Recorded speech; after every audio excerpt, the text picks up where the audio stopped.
Hi friends, പുതിയൊരു വീഡിയോയിലേക്ക് എല്ലാവർക്കും സ്വാഗതം. അങ്ങനെ വാർത്ത കണ്ടുകൊണ്ടിരിക്കുമ്പോൾ വിക്രമിന് ഭയങ്കര സങ്കടം വരികയാണ് കേട്ടോ. ശ്രീനിവാസൻ തോറ്റു വാസവൻ ജയിച്ചു എന്ന് കാണുമ്പോൾ വിക്രം വേഗം തന്നെ വന്നിട്ട് TV ഓഫ് ചെയ്യുകയാണ്. എന്നിട്ട് സങ്കടത്തോട് കൂടിയിട്ട് അവിടെ ഇരിക്കുകയാണ്. അപ്പോൾ ആർക്കൊന്നും മനസ്സിലാവുന്നില്ല എന്താ സംഭവിക്കണേന്ന്. അപ്പം അച്ഛനാണെന്നുണ്ടെങ്കിൽ വിക്രമത്തിനെ നോക്കണേട്ട് വിക്രമിനെ വിളിക്കാണ്ട് വിക്രം എന്ത് പറ്റി എന്ന് ചോദിക്കുകയാണ് കേട്ടോ. അപ്പോൾ വിക്രമാണെന്നുണ്ടെങ്കിൽ കരയാണ് കേട്ടോ ഇരുന്നിട്ട്.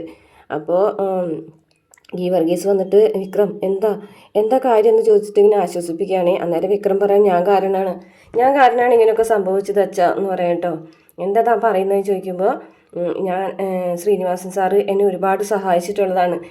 എന്നെ മരണത്തിൽ നിന്ന് എൻ്റെ ജീവിതത്തിലേക്ക് കൊണ്ടുവന്നത് വരെ സാറാണ്. പക്ഷേ ആ സാറിന് ഞാൻ കാരണമാണ് ഇങ്ങനെയൊക്കെ സംഭവിച്ചത് എന്നൊക്കെ പറയാൻ കേട്ടോ. അങ്ങനെ വിക്രം ഇങ്ങനെ സങ്കടത്തോട് കൂടിയിട്ട് ഓരോ കാര്യങ്ങൾ പറയുമ്പോൾ വിക്രമിനോട് അച്ഛൻ പറയാണ് കേട്ടോ, വിക്രം താനൊരു കാര്യം ഇങ്ങനെ കുമ്പസരിക്കണം എന്നുള്ള രീതിയിലൊക്കെ സംസാരിക്കുകയാണ് കേട്ടോ. പിന്നെ അച്ഛൻ നേരെ വിക്രമിൻ്റെ അടുത്തേക്ക് എഴുന്നേറ്റ് വരികയാണ് കേട്ടോ. എന്നിട്ട് എന്തോ ഒരു മന്ത്രം പോലെ എന്തൊക്കെയോ തല കയ്യിൽ വെച്ചിട്ട് എന്തൊക്കെയോ പറയുന്നുണ്ട്. അങ്ങനെ വിക്രമിനെയും കൊണ്ട് കുമ്പസരിക്കാൻ പോയിട്ട് വിക്രം അച്ഛൻ്റെ അടുത്ത് കുമ്പസരിക്കുന്നുണ്ട്. പിന്നെ കാണിക്കുന്നത് ജോബി വേദയുടെ അടുത്തേക്ക് വരികയാണ് കേട്ടോ. അപ്പോൾ വേദ ഇങ്ങനെ വാതിൽ വന്ന് തുറന്ന് നോക്കുമ്പോൾ ജോബിനെ കാണുമ്പോൾ തന്നെ എന്തോ പോലെ തോന്നും. എന്നാലും വേദ ചിരിച്ച് ചെല്ലുന്നുണ്ട്. എന്താ സാറേ എന്ന് ചോദിക്കുന്നുണ്ട്. അപ്പോൾ പറഞ്ഞു, വേദ ഇന്നെന്താ ജോലിക്ക് വരാഞ്ഞത്? എനിക്ക് പനിയായിരുന്നു സാറേ. പനിയാണെന്നുണ്ടെങ്കിൽ ഒന്ന് വിളിച്ച് പറയാനുള്ള മര്യാദ പോലും കാണിക്കാത്തത് എന്താ? ഞാൻ മേരി ചേച്ചിനോട് പറഞ്ഞയച്ചിട്ടുണ്ടായിരുന്നല്ലോ, വേദയ്ക്ക് എൻ്റെ നമ്പർ അറിഞ്ഞൂടെ എന്ന് ചോദിക്കുകയാണേ ജോബി. അന്നേരം വേദ ഇല്ല, നമ്പർ അറിയില്ല. എന്നാൽ കുറിച്ചെടുത്തോ. വേണ്ട, ഞാൻ മേരി ചേച്ചിയിൽ നിന്ന് വാങ്ങിച്ചോളാം.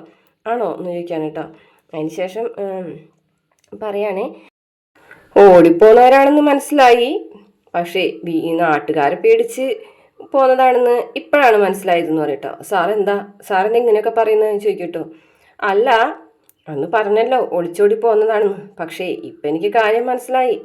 1 വർഷം മുമ്പ് ബലമായി താലി കെട്ടിയതിന് ശേഷം ഇപ്പം വീണ്ടും ഒളിച്ചോടി പോരുന്നത് എന്തിൻ്റെ പേരിലാണ് എന്ന് ചോദിക്കാൻ കേട്ടോ. അപ്പോൾ വേദയ്ക്ക് എന്തൊക്കെയോ കാര്യങ്ങൾ മനസ്സിലാവാൻ കേട്ടോ. അതെ, ഈ നാട്ടിലുള്ള ആൾക്കാരെ പറ്റിക്കാൻ പറ്റും, പക്ഷേ ഈ ജോബിനെ പറ്റിക്കാനായിട്ടേ ഒരാൾക്കും പറ്റൂല എന്ന് പറയാണ്. അപ്പോൾ വേദ പറയുന്നുണ്ട്, സാർ എന്തെങ്ങനെയൊക്കെ പറയുന്നത്? ഞാൻ പറയുന്നത് അതെ, ഒരു കാര്യമുണ്ട്, ഞാൻ കാണിച്ചു തരാം എന്ന് പറഞ്ഞിട്ട് ആ ഒരു ഫോൺ എടുത്തിട്ട് ആ വീഡിയോ വേദയ്ക്ക് കാണിച്ചു കൊടുക്കുകയാണ് കേട്ടോ. ആ വീഡിയോയിൽ പറയുന്നുണ്ട് കറക്റ്റായിട്ട് എല്ലാ കാര്യങ്ങളും. അപ്പോൾ വേദയ്ക്ക് മനസ്സിലായി പഴയ സംഭവങ്ങളൊക്കെ ഇയാൾ അറിഞ്ഞു എന്നുള്ളത്. അപ്പോൾ വേദ പറഞ്ഞു, ഞങ്ങൾ ഒരാളെ പറ്റിച്ചിട്ടില്ല. കൊല ചെയ്തിട്ടാവും ശീലം അല്ലേ എന്ന് ചോദിക്കുകയാണേ. അപ്പോൾ വേദ പറഞ്ഞു, ഞങ്ങൾ ആരും കൊന്നിട്ടൊന്നുമില്ല, ഞങ്ങളൊരു തെറ്റും ചെയ്തിട്ടില്ല. ആ കൊലപാതകത്തിൽ വിക്രമിനൊരു പങ്കുമില്ല എന്ന് പറയും കേട്ടോ. അപ്പോൾ പറയുകയാണേ, അതെ, ഞാൻ ഈ വാർത്ത ഈ നാട്ടിൽ പ്രചരിപ്പിച്ചിട്ടുണ്ടെങ്കിലുണ്ടല്ലോ എന്താവും എന്നറിയാലോ. ഇവിടുത്തെ നാട്ടുകാരെ തന്നെ പോലീസിലെ കൊണ്ട് നിങ്ങളെ അറസ്റ്റ് ചെയ്യിപ്പിക്കും. അത് വേണോ എന്ന് ചോദിക്കുകയാണ് കേട്ടോ. അപ്പോൾ വേദ പറയുകയാണേ, സാർ ഇങ്ങനെയൊന്നും സംസാരിക്കരുത്. ആ കൊലപാതകത്തിൽ വിക്രമിന് പങ്കില്ല. അത് കുറച്ച് നാളുകൾക്കുള്ളിൽ തെളിയിക്കപ്പെടും അത് എന്ന് പറയാൻ കേട്ടോ. അപ്പോൾ ജോബി പറഞ്ഞു, ഞാനിപ്പോൾ തൽക്കാലം ഇതാരോടും പറയാനൊന്നും പോകുന്നില്ല എന്ന് പറയട്ടോ. അപ്പോൾ വേദ പറയും, ശരി സാറിപ്പോൾ ഇതാരോടൊന്നും പറയാനൊന്നും നിൽക്കണ്ട എന്ന് പറഞ്ഞിട്ട് ഇങ്ങനെ നിൽക്കുകയാണേ. അന്നേരം ജോബി പറയും, പക്ഷേ ഞാനങ്ങനെ ഒരു ഹെൽപ്പ് ചെയ്യുന്നുണ്ടെങ്കിൽ തിരിച്ച് എനിക്കും എന്തെങ്കിലും ഒരു ഹെൽപ്പ് ചെയ്യണ്ടേ എന്ന് ചോദിക്കാൻ കേട്ടോ. സാറിന് എത്ര പണം വേണം എന്ന് വേദ ചോദിക്കണം. പണോ? എനിക്കോ? നിങ്ങളുടെ കയ്യിൽ നിന്നൊന്നും ഞാൻ പണം മേടിച്ചിട്ട് ഞാൻ ആരായി എന്ന് ചോദിക്കാൻ കേട്ടോ. അപ്പോൾ വേദ പറയും, സാറിന് പിന്നെ എന്ന് ചോദിക്കാൻ കേട്ടോ, എനിക്ക് കുറച്ച് സംസാരിക്കാനുണ്ട്, പക്ഷേ ഇവിടെ നിന്ന് സംസാരിക്കാൻ പറ്റൂല. ഒരു കാര്യം എസ്റ്റേറ്റ് ബംഗ്ലാവിലേക്ക് വായോ, അവിടെ വെച്ച് സംസാരിക്കാം. പിന്നെ വേദ ഞാനിവിടെ വന്നപ്പോൾ എന്നോട് ഇരിക്കാനും പോലും പറഞ്ഞില്ല, പക്ഷെ അവിടെ വെച്ച് അങ്ങനെയല്ല, നല്ല VIP ട്രീറ്റ്മെൻറ്റ് തന്നെയായിരിക്കും ഞാൻ തരുന്നത് എന്ന് പറയും കേട്ടോ. അപ്പോൾ എസ്റ്റേറ്റ് ബംഗ്ലാവിൽ വെച്ച് കാണാം എന്ന് പറഞ്ഞാൽ പോവുകയാണേ. അപ്പോൾ വേദ പറയുകയാണേ, ഒരു നിമിഷം ഒന്ന് നിന്നേ എന്ന് പറയാം കേട്ടോ. എന്നിട്ട് പറയും, സാറിൻ്റെ സംസാരത്തിൽ മോശമായിട്ട് ഒന്നുമില്ലെങ്കിലും ആ മനസ്സിൻ്റെ ചീഞ്ഞ നാറ്റം എനിക്ക് നന്നായിട്ട് മനസ്സിലാകുന്നുണ്ട്. സാറെന്താ വിചാരിച്ചത് എന്നെപ്പറ്റി? ഇനി ഒരൊറ്റ തവണ കൂടി ഇതേമാതിരി എന്നോട് സംസാരിച്ചിട്ടുണ്ടെങ്കിൽ വേദ ആരാണെന്ന് താൻ അറിയും.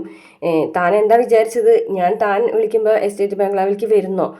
അങ്ങനെയാണോ താൻ വിചാരിച്ചിരിക്കുന്നത്? തൻ്റെ ആ നാറിയ സ്വഭാവമൊന്നും എൻ്റെ അടുത്ത് എടുക്കണ്ടെന്ന് പറഞ്ഞിട്ട് വേദ അയാളെ പറഞ്ഞയക്കുകയാണേ.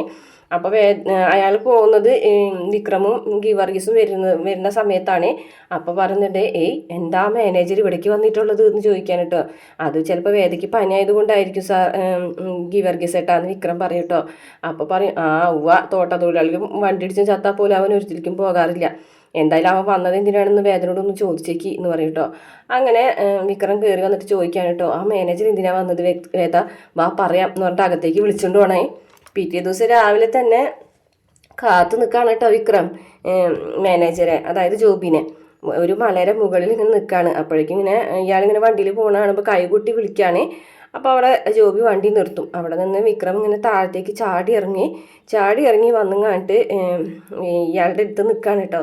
എന്നിട്ട് പറയും, സാറാ വണ്ടിമെന്നൊന്ന് ഇറങ്ങിയെന്ന് ചോദിക്കട്ടോ. എന്തിനാ ചോദിക്കട്ടോ. ഇറങ്ങ് എന്ന് ചോദിക്കട്ടോ. നമ്മൾ എവിടെ പോയിട്ട് കളിച്ചാലും സമ്മാനം വാങ്ങാൻ താഴെ ഇറങ്ങണം എന്നല്ലേ പറയാറ്, അത് തന്നെ എന്ന് പറയട്ടോ. അപ്പോൾ വിക്രമാണെന്നുണ്ടെങ്കിൽ വണ്ടിയിൽ ചാവി ഉരി വാങ്ങുകയാണ്. അങ്ങനെ അയാൾ താഴത്ത് ഇറങ്ങുകയാണ്. എന്നിട്ട് വിക്രമ അയാളോട് ചോദിക്കുകയാണ്, ഇന്നലെ എൻ്റെ ഭാര്യയുടെ അടുത്ത് വന്നിട്ടുണ്ടായിരുന്നു എന്ന് പറഞ്ഞല്ലോ എന്ന് പറയാൻ കേട്ടോ. അപ്പോൾ അത് പിന്നെ പനിയാണെന്ന് പറഞ്ഞിട്ട്, ആണോ ഈ തോട്ടം തൊഴിലാളികൾക്കൊക്കെ പനിയായിട്ടുണ്ടെങ്കിൽ സാറ് ചെന്ന് അന്വേഷിക്കാറുണ്ടോ എന്നൊക്കെ ചോദിക്കുകയാണ് കേട്ടോ. അപ്പോൾ അയാളൊന്നും ഇടുന്നില്ല കേട്ടോ. അതിനുശേഷം സാർ എന്തോ ഒരു വീഡിയോ കാണിച്ചു തരുമെന്ന് പറഞ്ഞല്ലോ, അതൊന്ന് കാണട്ടെ. അത് പിന്നെ സാറിന് ആ വീഡിയോ കാണിച്ചു തരാൻ പറ്റുമോ, അതോ ഫോൺ ഞാൻ ബലമായിട്ട് പിടിച്ച് വാങ്ങണമെന്ന് ചോദിക്കുകയാണ്. വേണ്ട, ഞാൻ കാണിച്ചു തരാമെന്ന് പറഞ്ഞിട്ട് ആ വീഡിയോ കാണിച്ചു കൊടുക്കുകയാണേ. സാർ ഒരു കാര്യം ചെയ്യും, ആ വീഡിയോ അങ്ങ് ഡിലീറ്റ് ചെയ്ത് കളയേ എന്ന് പറയട്ടോ. അപ്പോൾ അത് എന്ന് പറഞ്ഞിട്ട് എന്തായാലും ഞാൻ ആ വീഡിയോ ഡിലീറ്റ് ചെയ്ത് കളയാം എന്ന് പറയട്ടോ. അപ്പോൾ വിക്രം പറയും, അല്ലെങ്കിൽ നമുക്ക് ആ ഫോൺ തന്നെ അങ്ങോട്ട് കളഞ്ഞാലോ. അയ്യോ വേണ്ട, അത് തോട്ടം എസ്റ്റേറ്റിലെ ഫോണാണ്, എനിക്കത് നശിപ്പിക്കാൻ പറ്റില്ല എന്ന് പറയാം കേട്ടോ. അതിനുശേഷം പറയും, അതെ നിങ്ങളറിഞ്ഞ് ഇപ്പം ഈ പറഞ്ഞ കൊലപാതകത്തിൽ എനിക്ക് പങ്കില്ല. ഇതുവരെ വിക്രം ഒരാളെ കൊന്നിട്ടില്ല. പക്ഷേ എൻ്റെ പെണ്ണിൻ്റെ മാനത്തിന് വില പറഞ്ഞിട്ടുണ്ടെങ്കിലേ വിക്രം അത് ചെയ്യും എന്ന് പറഞ്ഞിട്ട് അയാളെ കഴുത്തിന് കുത്തിപ്പിടിക്കാൻ കേട്ടോ. അതിനെനിക്ക് ഒരു മടിയുമില്ല. ഈ ഭാഗത്തിൽ ഏതെങ്കിലും ഒരു തോട്ടത്തിൻ്റെ മുക്കിലോ അല്ലെങ്കിൽ ഏതെങ്കിലും ഒരു താഴത്തേക്കോ വലിച്ചെറിയും ഞാൻ കൊന്നിട്ട് എന്ന് പറയും കേട്ടോ. അപ്പോൾ അയ്യോ ഒന്നും ചെയ്യില്ലേ എന്ന് പറഞ്ഞിട്ട് അയാളിങ്ങനെ അപേക്ഷിക്കുകയാണ് കേട്ടോ. താന് സ്വഭാവം പുറത്തെടുത്തിട്ടുണ്ടെങ്കിലുണ്ടല്ല നീയൊന്നും താങ്ങൂല എന്നൊക്കെ പറഞ്ഞിട്ട് ഭീഷണിപ്പെടുത്താണ് കേട്ടോ. അതിൻ്റെ വീടാണ്.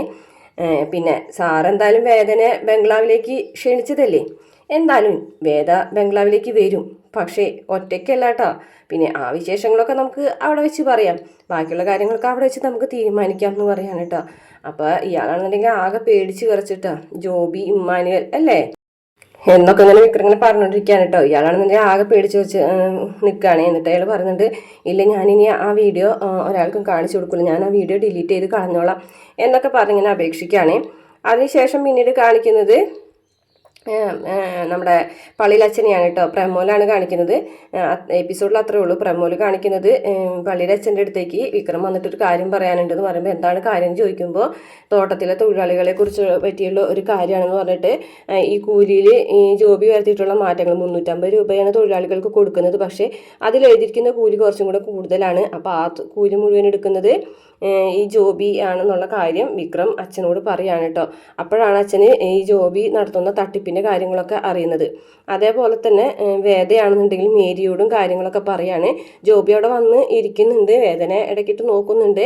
അപ്പം മേരിനോട് നടന്ന സംഭവങ്ങൾ, അതായത് ഈ തൊഴിലാളികളെ പറ്റിച്ച് അയാൾ കാശ് പറ്റിക്കുന്നുണ്ടെന്നുള്ള കാര്യം വേദ മേരിനോട് പറയുന്നുണ്ട് കേട്ടോ. അത്രയാണ് പ്രമോല് കാണിച്ചിട്ടുള്ളത്. വീഡിയോ ഇഷ്ടപ്പെടുകയാണെങ്കിൽ മറക്കാതെ നമ്മുടെ ചാനൽ ഒന്ന് സബ്സ്ക്രൈബ് ചെയ്ത് സപ്പോർട്ട് ചെയ്യണം കേട്ടോ.